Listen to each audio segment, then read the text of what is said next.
Alphabet, Amazon, Apple, Facebook, Microsoft, all under the microscope. The Federal Trade Commission saying they're going to review the company's past acquisitions. Now, federal regulators have always done this for big mergers, but now they're targeting smaller deals that might have flown under the radar.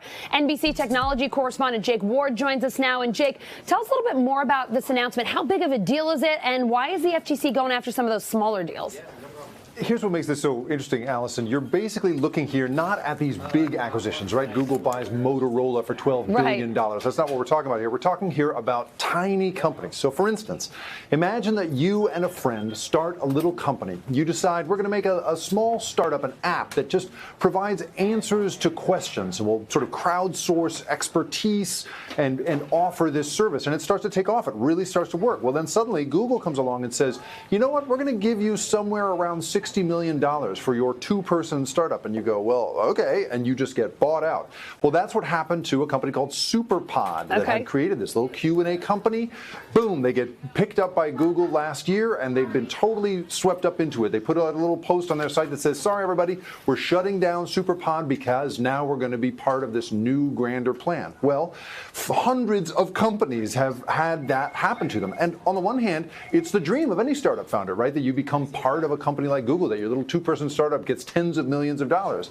On the other hand, what if your dream is to make your two-person company into the next Facebook? What the FTC is looking at here is the possibility that these little companies are basically getting bought and killed, right, in a way, by the acquisition strategies of these big companies. And they're trying to figure out, should we start to look at perhaps unwinding some of these acquisitions, maybe changing the rules so that these companies do have to report them? All of that is sort of on the table here, Alice. So let me ask you that then, because you mentioned it, some of these deals are potentially long closed. It sounds like this investigation could potentially change that. And could that be bad for those little companies?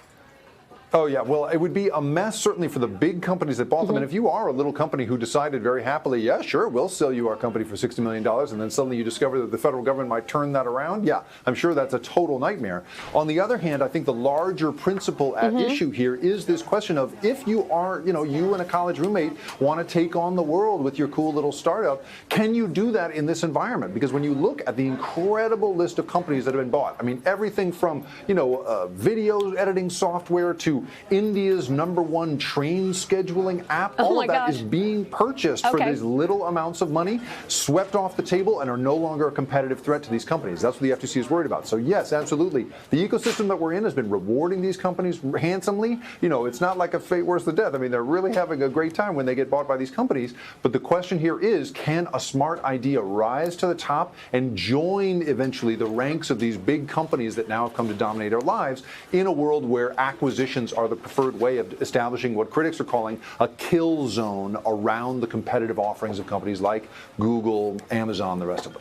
Yeah, because, Jake, it does sound like short-term for some of these companies. Sure, it sounds like they're making a whole lot of money when they get acquired, but they could be making a whole lot more if they're allowed to hang on longer and become one of the bigger guys.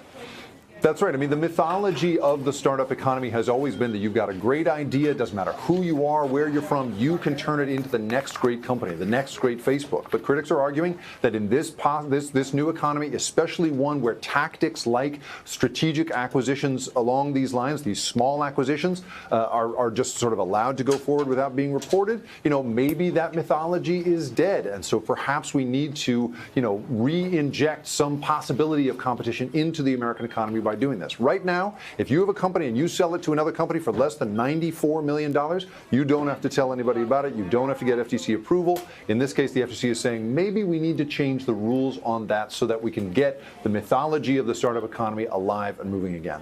All right, the FTC is taking a look. We'll see what they find. Jake Ward, thank you so much. Thanks so much, Allison. Hey, NBC News viewers, thanks for checking out our YouTube channel. Subscribe by clicking on that button down here, and click on any of the videos over here to watch the latest interviews, show highlights, and digital exclusives. Thanks for watching.